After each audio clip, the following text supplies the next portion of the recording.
으로 인도하시는 성령님이라는 제목의 말씀 함께 나누겠습니다. 여러분 살면서 한 번쯤은 이런 생각을 가져보셨을 것이라 생각됩니다.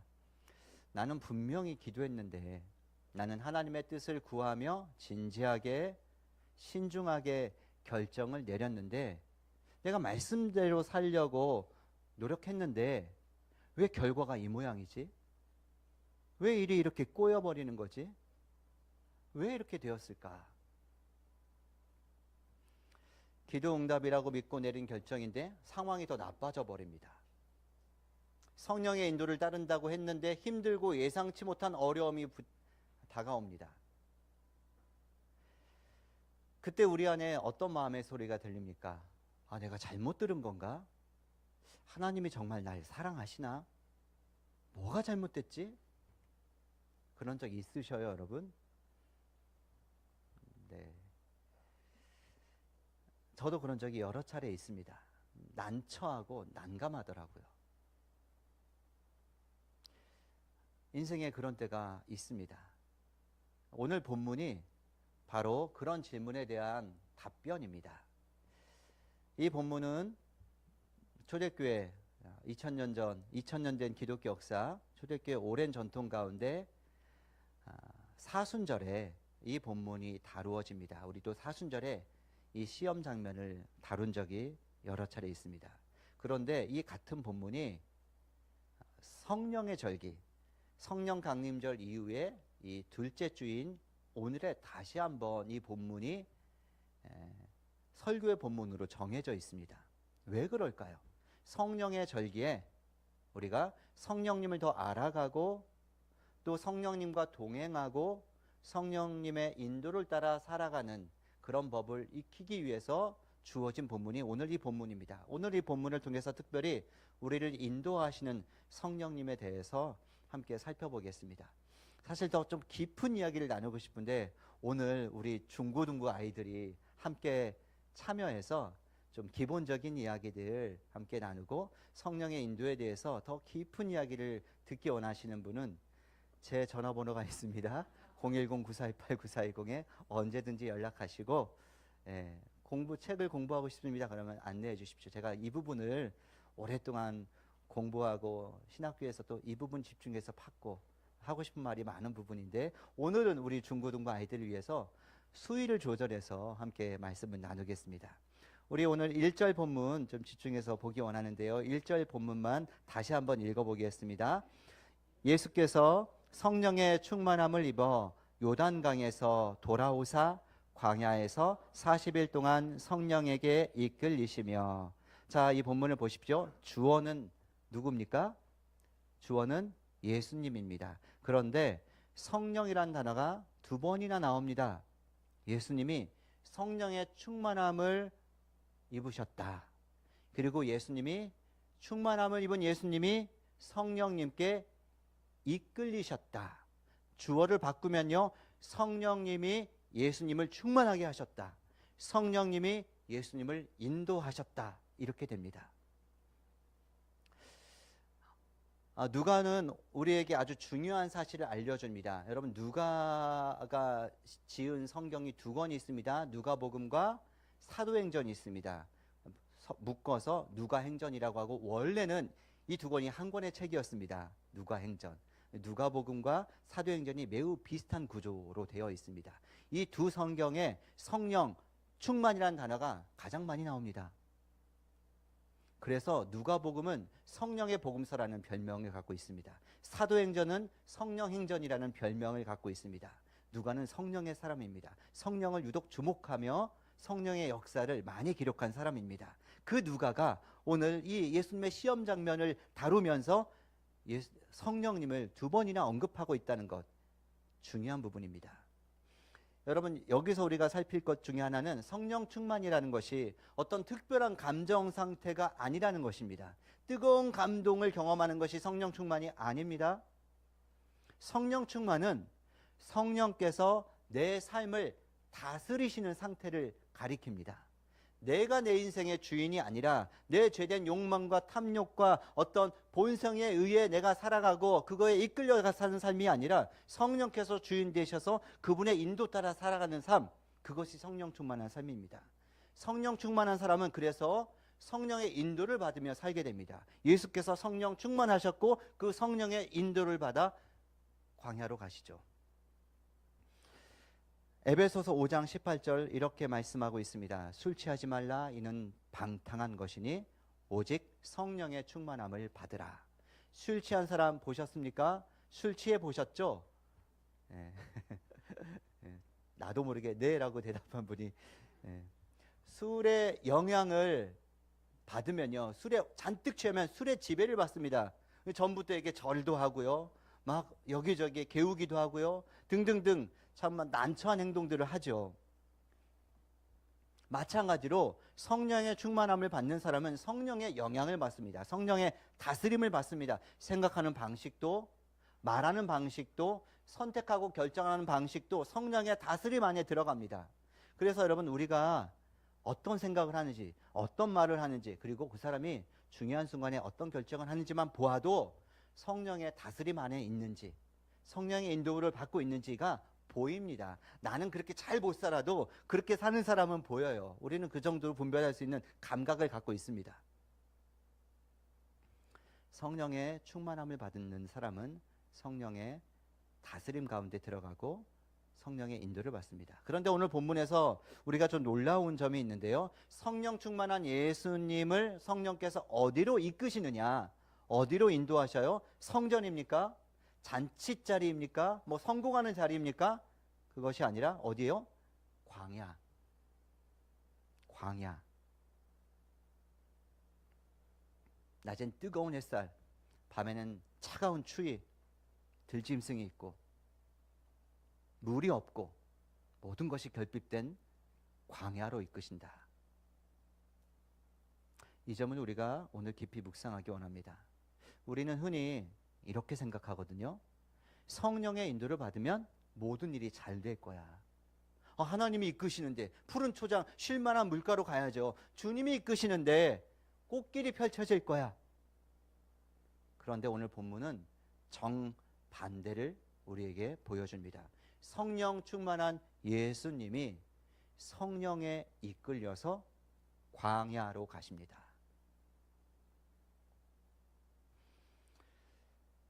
똑같은 본문을 마태복음도 마가복음도 기록하고 있는데 마가복음은 좀 더 훨씬 강력한 단어를 쓰고 있습니다. 마가복음 1장 12절 말씀, 성령이 곧 즉시라는 말이에요. 당장 성령이 곧 즉시 예수를 광야로 몰아내신지라. 몰아내셨다. 이 단어 여러분 좀 특별한 단어인데요, 이 단어가 어떤 상황에 쓰이냐면 예수께서 환전상들이 하나님의 성전을 모독하며 장사치의 소굴로 만든 그 현실을 보고 분개하십니다.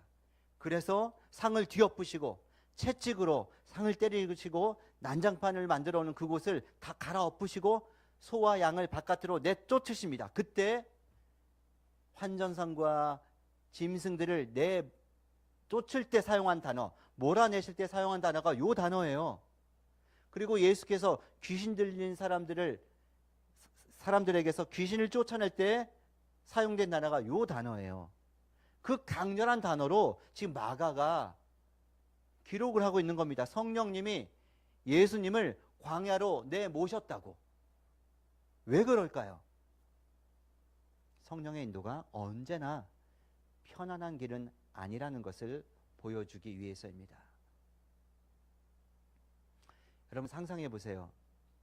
지금 성령의 충만함을 받고 광야로 내쫓긴 건 아니고 이게 인도함을 받기 직전에 예수님이 뭐 하셨어요? 요단강에서 세례를 받으셨습니다. 하늘이 열렸습니다. 비둘기가 성령의 비둘기처럼 임했습니다. 따뜻하게 온유하게.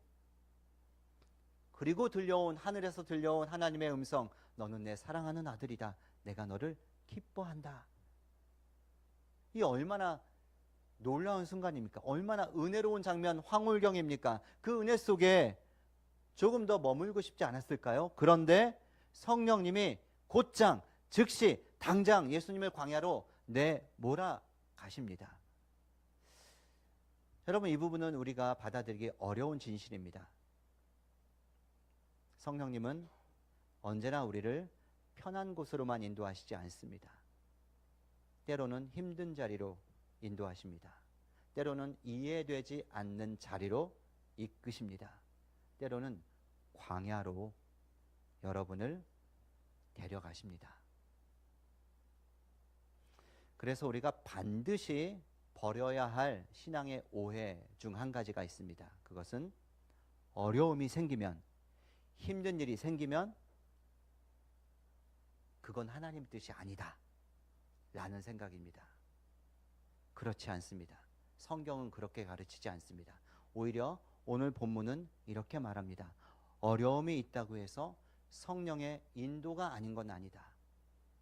내 마음이 힘들다고 해서 이게 사탄이 나를 괴롭히는 것이 아니라는 겁니다. 여러분, 사탄도, 어둠의 영도 우리를 행복하게 해줄 수 있습니다. 어둠의 영도 우리를 편안하게 해줄 수 있습니다. 그리고 성령도 우리를 불편하게 하실 수 있습니다. 성령께서 우리를 힘겹게 하실 수 있습니다. 나의 힘들고 어렵고 괴로움의 정도, 광야의 정도와 하나님의 인도와는 직접적인 관련이 없습니다. 그것만으로 이것이 하나님의 뜻이네, 사탄의 역사네라고 함부로 우리가 진단해서는 안 됩니다. 예수님도 성령의 인도를 따라 광야로 가셨습니다. 여러분, 이 진리를 우리가 품지 않으면 낙심합니다. 기도했는데 나쁜 일이 생겨버리거든요. 순종했는데 상황이 더 어려워지거든요. 정말 인도 따라서 진지하게 주님께 기도하고 작심하고 금식하며까지 하면서 하나님께 기도했고 하나님의 응답을 받고 큰 이동을 했는데, 큰 결단을 내렸는데 어려운 일이 덜컥 생기거든요. 제가 여러 차례 경험해 봤습니다. 그때 인생 해석이 안 됩니다. 하나님의 말씀으로 인생이 해석이 돼야 되는데 내가 잘못된 신학을 갖고 있으면 인생이 해석이 안 되거든요. 그럼 어떻게 됩니까? 하나님은 원망하죠. 신앙이 식어져 버립니다. 왜 그럴까요? 신앙의 지도가 잘못됐기 때문에.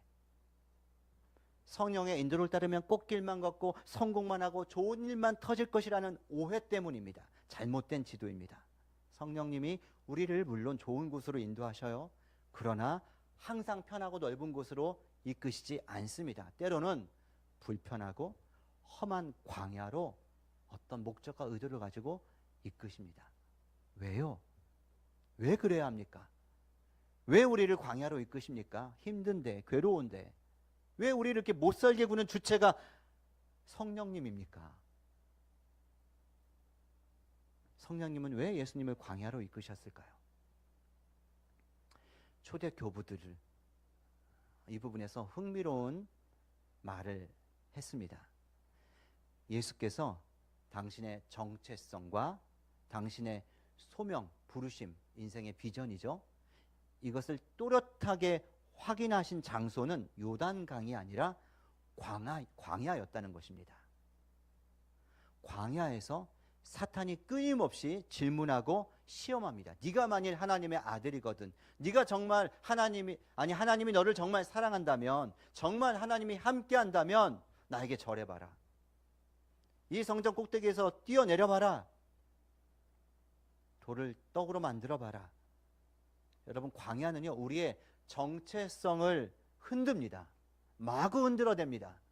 진짜 내가 누구인지를 계속 흔들어댑니다.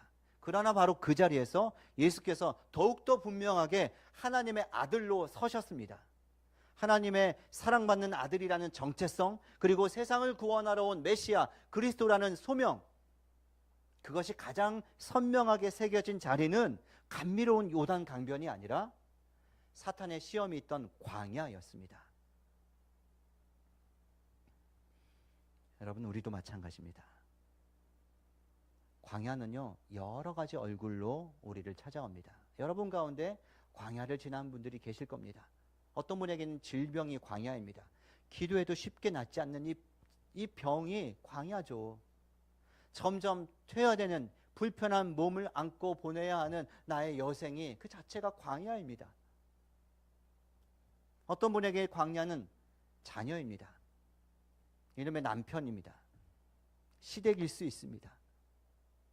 특별히 우리 자녀들이 우리 가장 큰 광야죠. 사랑으로 키웠지만 전혀 다른 길을 가는 자녀를 바라보는 그 무력감, 그게 광야죠. 청소년 여러분 기분 나쁘세요? 부모님이 광야일 수 있죠. 네. 우리 은찬이가 가장 크게 고개를 끄덕였습니다.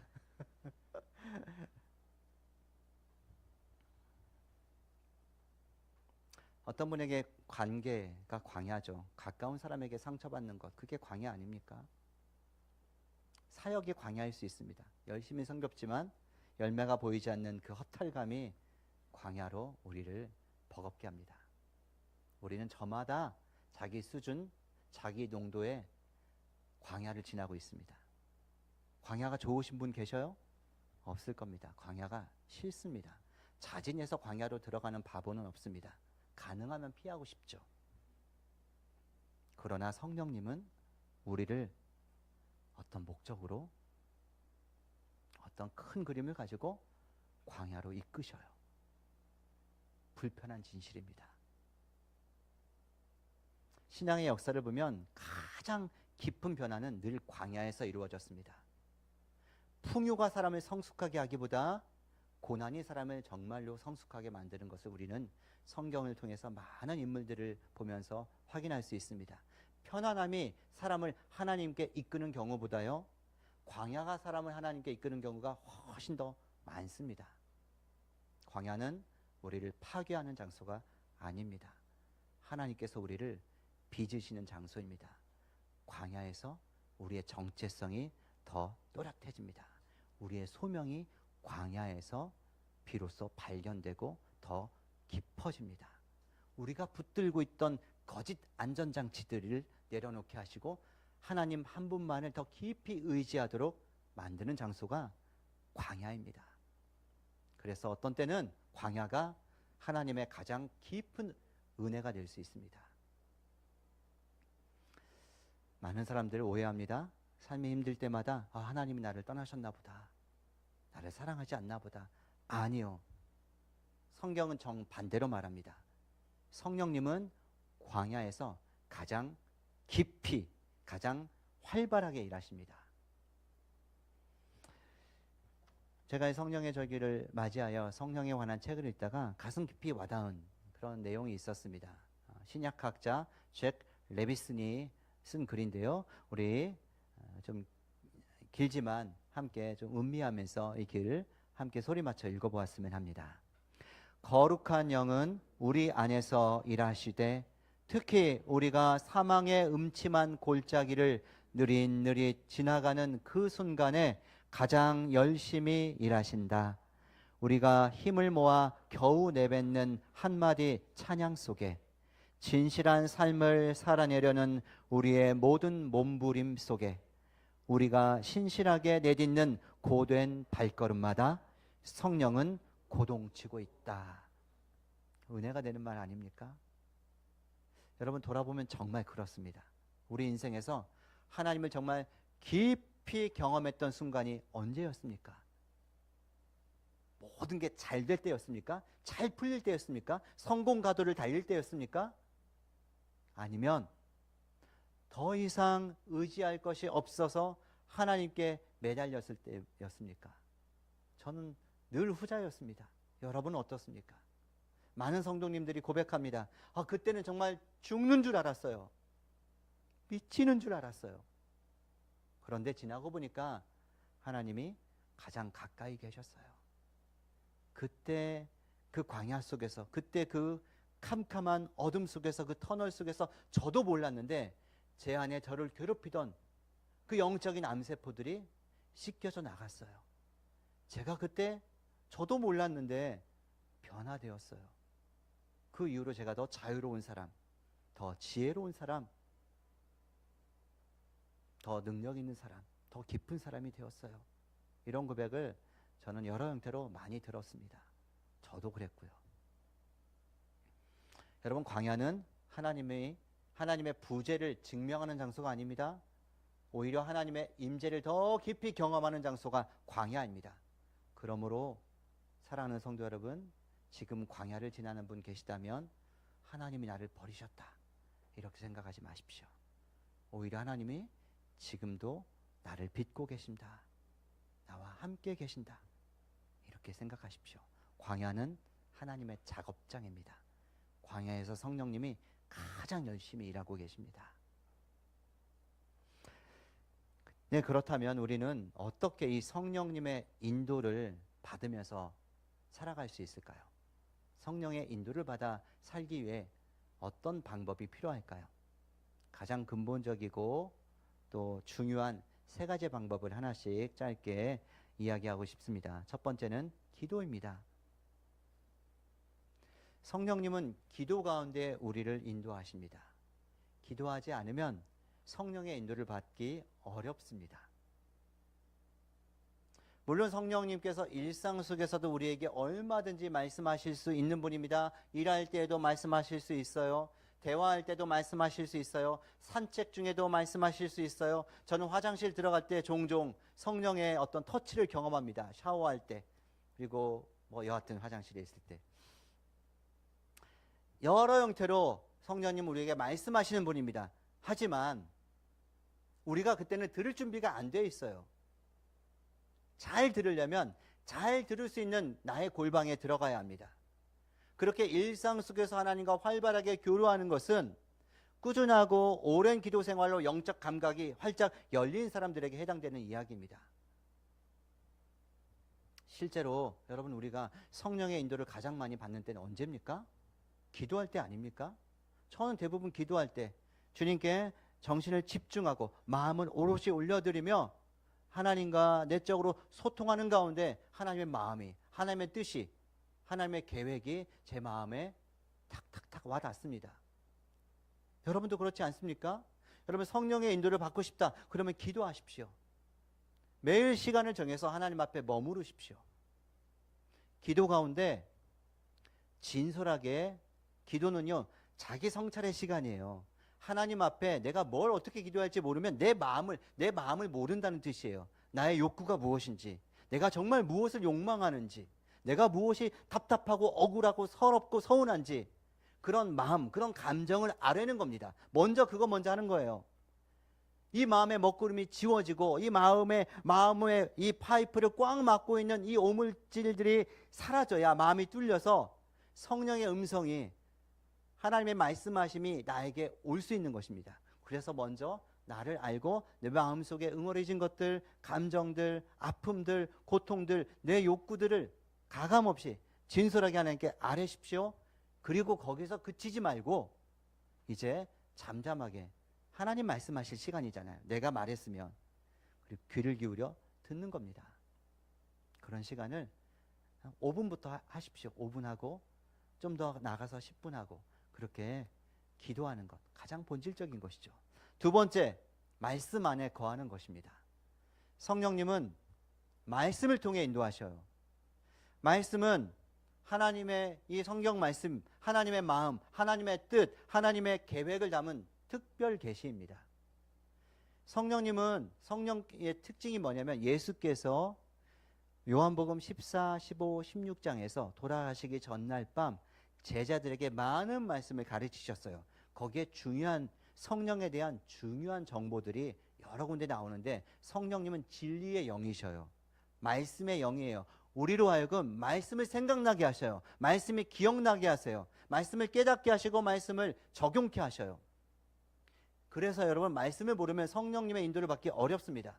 제가 오랜 신앙생활 하면서 제가 이제 저를 임상시험할 때가 많거든요. 이렇게도 해보고 저렇게도 해보고 결과가 어떻게 도출되나.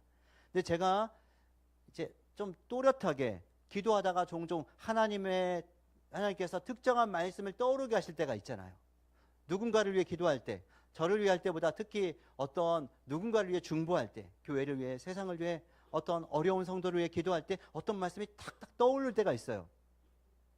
근데 제가 신앙생활을 하면서 별거 아닌 것 같지만 중요한 발견이 있었습니다. 뭐냐면은 그때 떠오른 말씀, 그게 단 한 번도 제가 전혀 모르는 구절이 아니라는 겁니다.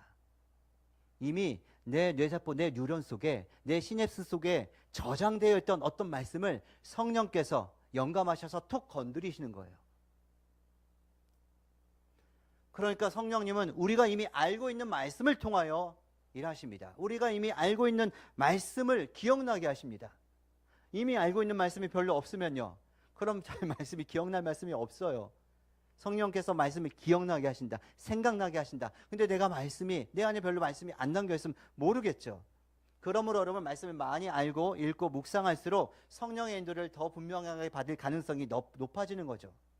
성령의 인도를 받고 싶으세요? 그러면 성경을 더 가까이 하시면 됩니다. 왕도는 없습니다. 읽고 묵상하고 공부하십시오. 말씀 충만이 곧 성령 충만입니다. 셋째, 공동체와 함께하는 겁니다. 여러분, 우리는 완전하지 않아요. 우리는요, 우리 안에 죄성, 우리 안에 탐욕이 우리를 귀닫게 하고 눈멀게 합니다. 우리는 나 자신의 욕망을 얼마든지 성령의 인도로 착각할 수 있어요. 둔갑시킬 수 있어요. 우리 무의식이 이렇게 우리를 조종할 수 있습니다. 어떤 형제가 이렇게 말합니다. 목사님, 하나님이 드디어 응답하셨어요. 저의 기도에 하나님이 확실하게 응답해 주셨어요. 이야기를 들으니까 좋아하는 자매가 있었어요. 오랫동안 기도해 왔어요. 사귀게 해달라고. 운전을 하면서, 기도하면서, 기도할 때 운전할 때 기도하기 좋잖아요.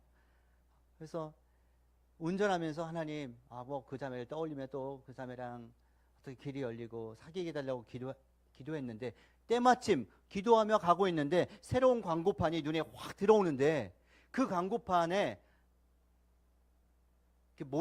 광고 모델이 있잖아요. 근데 자기 좋아하는 자매가 고씨인데, 그 광고판에 고윤정 아세요? 고윤정이 광고 모델로 있는 거예요. 그리고 그 광고판 맨 뒤에 전화번호 뒤에 두 자리가 그 자기가 좋아하는 자매 나이랑 딱 같은 거예요. 이런 일치가 있을 수 있나? 게다가 그 순간에 라디오에서 내가 제일 좋아하는 찬양이 흘러나와요. 하나님께서 세 가지로 한꺼번에 삼위일체로 확실하게 말씀해 주셨다는 거예요. 이 명백한 성령의 인도, 할렐루야. 하나님께서 그 자매를 나에게 주셨구나. 할렐루야. 목사님한테 자랑하러 왔어요. 여러분, 우리가 이럴 수 있습니다. 물론 주님이 그렇게 말씀하실 수 있어요. 그런 우연의 일치들이 겹쳐서 하나님의 역사가 될 수 있는 거예요. 이걸 다 부정하는 거 아닙니다. 그러나 우리는 얼마든지 내면의 충동을 성령의 음성으로 만들어버릴 수 있는 존재예요. 개인의 야망을 성령의 비전으로 둔갑시킬 수 있습니다. 하나님의 말씀도 언제든지 내 욕망을 위한 도구로 이용할 수 있는 게 우리입니다. 우리가 기도하고 또 성경을 읽는다고 우리가 받는 인도가 다 항상 옳은 거 아닙니다. 반드시 점검해야 합니다. 저는 심지어 은사 받는 사람들도, 은사자들의 사람들에게 기도해주고 기도원을 운영하고 이런 분들도 아주 결정적으로 하나님의 음성을 잘못 듣고 인생 정말 심각하게 고꾸라지는 것을 옆에서 지켜본 적이 있습니다. 그래서 하나님께서 우리에게 교회를 주셨습니다. 교회는 함께 하나님의 뜻을 분별하고 순종해 가는 공동체입니다. 여러분, 신앙은 개인 플레이 아닙니다. 결혼생활 홀로 할 수 없듯이 신앙생활 홀로 하는 것 아닙니다. 이 개인주의가 편만해지고 각자 도생이 기본값이 된 이 시대에 우리는 공동체 안에 머무르며 함께 하나님의 뜻을 알아가고 분별해가며 하나님의 인도를 받아가는 사람들입니다. 특별히 중요한 결정일수록 혼자 결정하지 마십시오. 공동체와 함께 나누고 함께 기도하고 함께 분별하십시오. 하나님은 종종 공동체를 통해 말씀하십니다. 최근에도 목사님들 모임이 있어서 제가 모임을 인도하는데, 하나님 나라 복음 DNA 네트워크 이 전주 지역 한 달에 한 번씩 모임을 하는데, 어떤 목사님이 너무 교회 일로 너무 이제 다 내려놓고 도망치고 싶을 정도로 너무 그냥 거의 극단적인 상황에 가 있는 상황이었어요. 목사님이 나눔을 하는데 1인당 이제 시간이 정해져 있고 1인당 5분 정도 나눠야 하는데 혼자 20분, 30분 나눠 있는데 저는 계속해서 이 인도자의 고충이 그런 거잖아요. 한 분이 너무 오랜 시간을 이렇게 차지해 버리면 인도자는 마음이 조급해져요. 그래서 저는 계속 성령님께 의지하며 하나님 저걸 끊어야 합니까? 계속 들어야 합니까? 계속 성령의 인도를 받는 거예요.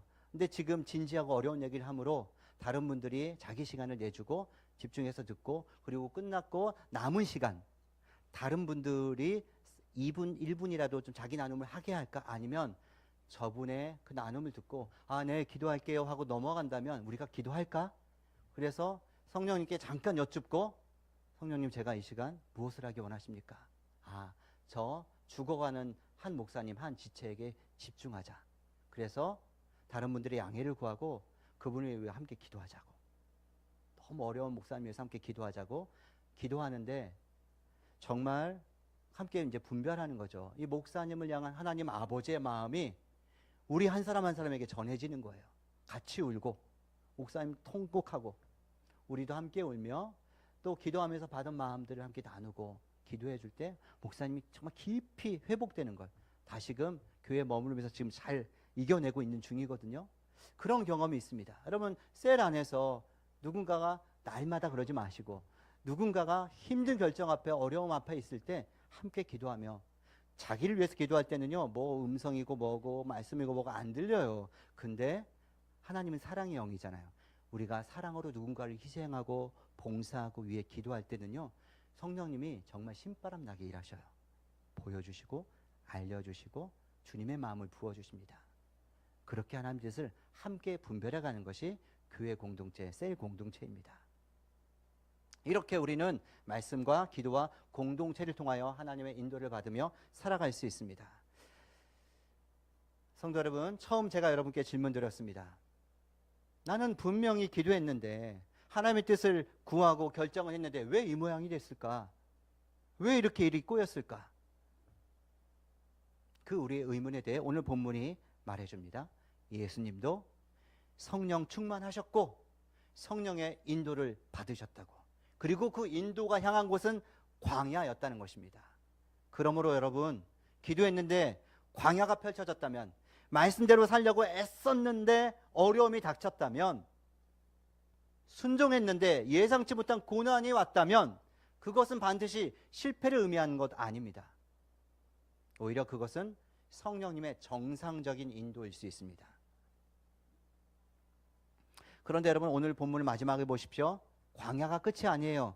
누가복음 4장 14절 이 누가복음 세 가지 시험 이야기가 끝나는 바로 다음 절에 어떤 이야기가 나옵니까? 예수께서 성령의 능력으로 갈릴리에 돌아가시니 이런 구절이 나와요. 자, 이게 어떤 말이냐면 광야 이전에는 성령 충만이 있었습니다. 그리고 광야 이후에는 성령의 능력으로 갈릴리로 가셨다. 공생의 길을 시작하신 거예요. 광야가 예수님을 더 깊이 빚었습니다. 그리고 그 후에 공생애가 시작되었다는 것입니다. 여러분 우리도 마찬가지입니다. 지금 우리가 광야를 지나고 있습니다. 광야가 끝이 아닙니다. 광야는 준비입니다. 하나님께서 앞으로 우리를 이루실, 우리를 통해 이루실, 우리 안에서 이루실 어떤 일을 위한 준비입니다. 낙심할 것 없습니다. 여러분은 혼자 광야를 걷는 것이 아닙니다. 성령께서 여러분과 함께 걷고 계십니다. 지금 이 순간 보이지 않는 곳에서 성령께서 일하시고 계십니다. 잠언 3장 6절 말씀 이런 말씀이 있습니다. 너는 범사에 그를 인정하라. 그리하면 네 길을 지도하시리라. 범사 모든 일에 주님을 인정하면 그분이 우리를 인도하신다는 겁니다. 제가 이 구절을 붙들고 그래서 범사의 주님을 인정하고 그분의 인도를 바라는 짧은 기도문을 하나 이렇게 만들어서 젊었을 때 항상 이 기도문을 들고 이렇게 했는데 이게 저만 그런 게 아니라 이게 고대부터 내려오는 영성가들이 이런 방법을 자주 썼더라고요. 우리 교회도 몇 년 전에 이걸 한 적이 있습니다. 이번 한 주간 이 짧은 기도를 드리고 잠잠히 기다려 보십시오. 그건 무엇이냐? 사랑하는 주님, 이 순간 제가 무엇을 하기 원하십니까? 같이 한번 해볼까요? 사랑하는 주님, 이 순간 제가 무엇을 하기 원하십니까? 그렇게 삶의 순간순간 시간 날 때마다 어떤 순간마다 이 말씀을 기억하고 사랑하는 주님, 이 순간 제가 무엇을 하기 원하십니까? 이 질문 드리고 잠잠히 머물러 기다려 보십시오. 그리고 성령께서 주신 어떤 감동에 따라 이상한 거 아니면 한번 실천해 보고 순종해 보십시오. 성령, 그러면은 이 질문 하나가 여러분의 하루를 성령의 인도 아래 데려다 놓을 수 있습니다. 사랑하는 성도 여러분, 성령님은 우리를 좋은 곳으로만 인도하지 않습니다. 그러나 성령님이 인도하시는 곳은 언제나 옳습니다. 그러므로 광야보다 성령님을 신뢰하십시오. 상황보다 하나님을 신뢰하십시오. 성령 충만을 구하십시오. 누가복음 11장 13절 말씀, 너희가 악할지라도 좋은 것을 자식에게 줄 줄 알거든 하물며 너희 하늘 아버지께서 구하는 자에게 성령을 주시지 않겠느냐. 성령을 구하십시오. 성령 충만을 구하십시오. 성령의 인도를 구하십시오. 성령께서 여러분을 가장 좋은 길로 인도하실 것입니다. 그런 은혜가 있기를 주님의 이름으로 축원드립니다. 우리 함께 기도드리겠습니다.